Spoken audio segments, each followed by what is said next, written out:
لە ژیانی سیاسیدا سەرۆک مامجەلال وەک لاوێکی سیاسی و دواتر وەک کەسایەتیەکی ئۆپۆزیسیۆنی عێراقی و دوجاریش وەک سەرۆک کۆماری عێراق توانیوێتی سێ سەرۆک کۆماری میسر لە سێ قۆناغی جیاوازە ببینێ و لە نزیکەوە بە دۆزی کورد ئاشنایان بکات کە ئەوانیش هەرێکە لە جەمال عەبدولناسر و ئەنوەر سادەت و حوسنی مبارەک بوون. من خوێندکاری چواری کولی حقوقم چوومە دەرەوە، چوون بۆ بەشداریکردن لە فێستیڤالی خوێندکاران و لاوانی دیموکراتی دنیا. لە پاشەوە ساڵێک فەسڵ کرام لە کولیە. دوای ئەوە لە پەلاماری سێقۆڵی ئیسرائیل و فەرەنسا و ئینگلیز دژی میسر ڕوویدا لە کولی ئاخر ساڵی کولی حقوقم جارێکە فەسڵ کرامەوە لە کولی حقوق و ئیتر ئەمری گرتم دەرچوو خۆم شاردەوە چوومە ژێر ئەرس لە خەباتی هین مامەوە نهێنی تا شۆرشی چوارەی تەمووز ڕوویدا. من کە چوومە قاهێرە و سەرۆک جەمال عەبدولناسرم دیت ئەوختە من حقوقم تەواو کردبوو، حامی بووم و چوو بوومە شۆرشی کوردستان فەرماندەی بەشی جەبهەی جەنوبی کوردستان بووم، ناردرام بۆ سەرۆکایەتی وەفدی کوردی لە بەغدا، لێرە حکوومەتی عێراق وەفدی دەنار بۆ قاهێرە، منیان لەگەڵ خۆیان برد. من وابزانم یەکەم عێراقی یام یەکەم کوردم کە هەر سێ سەرۆک جەمهوریەکانی میسرم دیوە، سەرۆک جەمال عەبدولناسر، سەرۆک ئەنوەر سادات، سەرۆک محەممەد حوسنی مبارەک و لە هەر سێکیان بەڕاستی دویان خۆیان لێ خۆش بێت لوتفیان هەبوو لەگەڵ کورد و لەگەڵ مەسەلەکەمان. من بە تایبەتی دەمێ بڵێم سەرۆک عەبدولناسر زۆر بە ئینتیباهەوە گوێی لێگرتین. ئەوە ساڵی کە چوین لەوێ بەعسیەکان پێیان گوتبوو بمان بینێ بۆی نەسیحەتمان بکات کە ئێمە شەڕ نەکەینەوە لەگەڵ حکوومەتی عێراق و وڵەتیان بدەین بە شوێنەیی گیرگرتەکەمان حەلکەن. بەوتەی سەرۆک مامجەلال هەمیشە لە قاهێرەوە ئەو شارەی یەکەم ڕۆژنامەی کوردی و ڕادیۆی کوردی لێوە دامەزرا پشتگیری لە دۆزی کورد کراوە لە چوارچێوەی عێراقدا و لە کاتێکدا سەرۆک مامجەلال لە شەستەکانی سەدەی ڕابردوودا وەگلاوێکی سیاسی کورد سەردانی میسڕی کردووە و چاوی بە جەمال عەبدولناسری سەرۆکی ئەو کاتەی میسر کەوتووە. عەبدولناسر بە گەرمی پشتگیری لە پێشنیارێکی سەرۆک مامجەلال کردووە بۆ ئەوەی کوردانی عێراق حکمی زاتی وەربگرن. ئەو شێوەیە تەرحەی جەلال کردی بۆ من دەربارەی حکمی زاتی کورد لە چوارچێوەی عێراق بەلای منەوە مەقبولە و من تەئیدی ئەوە دەکەم و ئەوەی بە ڕۆژنامەنووسی مەشهوری فەرەنساوی ئیریک ڕولۆ گوت کە لە لومۆند لەو سەردەمەدا بڵاوی کردەوە، ئەوە زمانی خۆی دەنگدانەوەیکی گەورەی هەبوو چونکە عەبدولناسر وەکو سەرۆکی قەومی عەرەبی و قائیدێکی گەورە و ناسراوە مەشهور بێ بڵێ من تەئیدی بیر و بۆچوونی کوردان دەکەم بۆ حکمی زاتی چوارچێوەی عێراقدا، ئەوە وەکو شۆرشێک وابوو. حتا وەختێک ئەو حکمی عێراق بەناو بەدەست ئەو کەسانەوە بەناو خۆیان بە ناسری دادەنا هەوڵیاندا لەگەلی گوتی نەخێر ئەوە بڕیاری منەوە ئەو دەمێنێتەوە لێرە و گوێ لێ دەگرین. ینی هەڵوێستی هەتا سەر ئەوەل کە هاتینە ئێرە بۆ مفاوەزات خوا لێ خۆش بوو ئەحمەد حەسەن بەکر گوتی من بۆیە ناوێرین حکمی زاتیان بدەینێت چونکە عەبدولناسر بەکاری دێنێ دژمان و گوتی یکەسر رقبتنا ملمانی پێدەشتێنێ.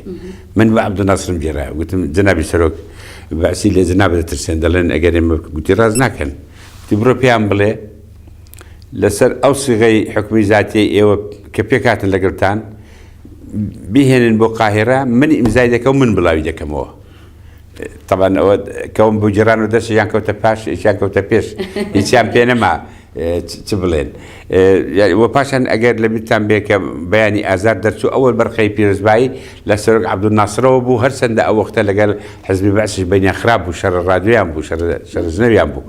مەقسەد وێ بڵێم ڕئیس عەبدولناسر بەڕاستی دۆستی مەسەلەی کورد بوو. من زۆر چاکم لەبیرە گوتی بەعسیەکان هاتوونەتە لام دوای ئێمە، گوتی بەعسیەکان نەسەکیان پێشانداوم ئەویان گوتبوو کە ئێمە تەئیدی مەطالبی مەشروعی شعبی کوردی دەکەین. دی لێم پرسیون دەزانن شعب معنای چی؟ گوتیانە بەڵێ دەزانین. ئەو کەلیمەتان بەکارهێناوە بەڕاستانە گوتی باشە کە شعب بێ شعب حەقی تەقریر بەسیری هەیە، حەقی ئەوەی مافی چارەی خۆنووسینی هەیە. باشەوانەی سەدای ئۆتۆنۆمی دەکەن. سەرۆک مامجەلال کە لە سێ قۆناغی جیاوازە سێ سەرۆکوماری میسری بینیوە و دەڵێت جگە لە جەمال عەبدولناسر و ئەنوەر سادات و حوسنی مبارەکیش پشتگیریان لە دۆزی کورد کردووە. ئەنوەر سادات دیسان هەزار ڕەحمەتی لێبێ ئەویش لەسەر مەسەلەی کورد عەتفێ بوو. حتا من شتێکم لە بیرە کە ئاخر پێش ڕوخانی شۆڕشی کورد ئاخر موتەمەری قمەی عەرەبی لە مەراکێش بوو. من چوومە لای سەرۆک سادات من لە قاهیرە بووم، پێم گوتم ئەڵێن لەو موتەمەرەدا عێراق ئەو مەسەلەی کورد باز دەکا و ئێمە کەسمان نییە لەوێ جەنابەت زیاتر. گوتی بۆچی جەلال وا ناکەی بە مەلا مستەفا وەفتێک بنێرێ، من لەگەڵ خۆم دەیان بەم بۆ ئەوێ دەیان بەم لەوێ کە قسەیان کرد دەڵێم ئەو وەفدی کوردی لێرێ لیان پرسن وەفدی کوردی وە ناڵێ جیاببوونەوەم دەوێت ناڵێ وا دەکەم دەڵێ من دەمێت لە ناو عێراقا بژێم. من ئەو خەبەرم نار بۆ برادەران ئەوان ئەویان پەسەند کرد کە نەخێر خۆیان مزەکەرە بنێرن بۆ موتەمەری قمەی عەرەبی و ئەو بوو بە کاک عەزیزی شێخ ڕەزا نامەیان نارد کاک عەزیز لە مەتاری مەراکیش گرتیان نیان هێشت بگاتە موتەمەرەکە. خلاصەکەی حتا خوا لێ خۆش بوو سادات خراپ نەبوو لەسەر میلەتی کورد و مەسەلەی کورد. سەرۆک مامجەلال باز لە دامەزراندنی یەکەم ڕادیۆی کوردی دەکات لە قاهیرە کە لەگەڵ ژمارەیەک لە هەڤاڵانی ڕۆلی هەبووە لە دامەزراندنی ڕادیۆکەدا. ئێمە من و دکتۆر کەمال فواد و مەرحوم زەبیحی پێکەوە لە شام بووین. ڕۆژێک لەسەر جادە پیاسەمان دەکرد، لوت و بزوت توشمامە بە تووشی خوا لێ خۆش بووان مامۆستا فایق سامڕایی و مامۆستا سەدیق شەنشەل. ئەوان زەبیحیان دەناسی، خوا لێ خۆش بوو زەبیحیان دەناسی. یەکسەر لەگەڵ مامۆستا زەبیحی کەوتنە چۆن چاچی ئەو ئێمەی تەقدیم کرد کە ئێمەی تەقدیم کرد. ئەوان گوتیان باشە ئەوە لێرە کەستان دیوە لە حکوومەتی سووری، گوتمان ناوەڵە، گوتیان باش ئێمە بۆتان تەرتیب دەکەین کە حیزبی بەعس و حکوومەت ببینن. مەمنون بووین فعلا بۆیان تەرتیب کردین. هینمان دیت ئەکرەم ڕئیسی حزب پەرلەمان و لەگەڵ ناوچەیە حزبی بەعسیش میشێلمان دیت. ئەو دوانە موقفیان واضح بوو باش بوو لە کورد. بەهۆی ئەوانە عەقید عەبدولحەمید سەراجشمان دیت، ئەویش ڕێی باش بوو لەسەر کورد و لەسەر کوردی عێراق و کوردی تورکیا ئەوانە و لە بیرمە دوو پێشنیاری بۆ کردنیەکە چیان گوتی با کوردی سووریا لە زیاتی خەریکی ئێرە بن پارچۆکە زەوی لێ ببنە قاعیدە بۆ کوردی تورکیا حیزب دروستکردوشە لە ناو تورکیا و لێرەوە ئیش بکەن لەوێ بۆ ڕزگارکردنی کوردستانی تورکیا. ئەو ڕێی هەبوو هەروە گوتی ئەگەر ئێوە لە کوردستانی عێراق شۆڕش بکەن لە زەدی حکوومەتی نوری سەعید ئێمە چەک و شتان دەدەینێ. ئەو دوو شتە لە بیرە لەوێ. ئێمە بەهۆی ئەوەوە بەهۆی عەبدولحەمید سەراجەوە خوا لێ خۆش بوو کەمالدین ڕەفعەتمان دیت. کەمالدین ڕەفعەت یەکێک بوو لە ئەفسەرە ئازادەکانی نزیک لە عەبدولناسر، لەگەڵی قسەمان کرد کە مەسەلەی کورد و کورد هەیە و ئەوەیە و بۆچی ڕادیۆیەک ناکەنەوە بە هەموو زمانێک قاهیرە هەیەێ وەختە سەوت العەرەب وەکو عەرەب دەڵێ یلەعلە لە دنیای عەرەبا دنیای دەهەژان. گوتیان باشە موافقەتیان کرد کە ڕادیۆیەک بکەینەوە و گوتیانیش باشە ما دەسین دەرسی دەکەین و کەوادر و ئەوانە پەیداکەین. لەو سەردەمەدا کاک دکتۆر فوادی خۆمان تازە چوو بوو دەیخوێندە ئەوانە کاک دکتۆر فواد ئەوانە لەگەڵیان هەوڵیاندا و نەتیجە ئەوان گرتیانە دەست و ڕادیۆی کوردی دانرا لە قاهیرە.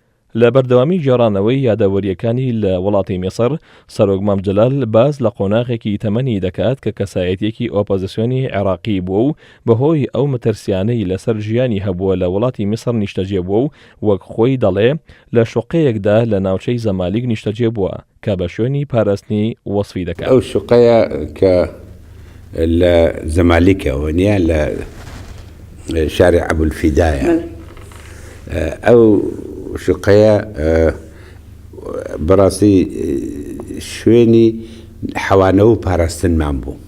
ئێمە کە لە من و هێرۆ لە بێروت هەڵاتین هینی عێراق بە دوامانەوە بوو تیڕستەکانی سەر بە حکوومەتی عێراق بۆ کوشتنمان دوو حاولەشیان کرد بەرنەکەوتم لەبەر ئەوە لەوێ ینی ژیانی ئاسوودەمان لە بێروت نەمابوو چوینە قاهرە ئەو شوقەیە کەواتە ئینسان دوو یادی دەکە هەم یادی حەسانەوە و ژیان و گوزەرانی تەبیعی و هەمیشی ئەوەی کە خۆمان بپارێزین لە بە مساعدەی طبعا میسریەکان لە تێڕستەکانی سەر بەسەدا اینجا ئەوە طبعا دیارە ژیانی ئینسان لە بیرۆوەرەکانی جێ نابێتەوە نییە هەموو ذکرەیات شتێکی ئەساسیە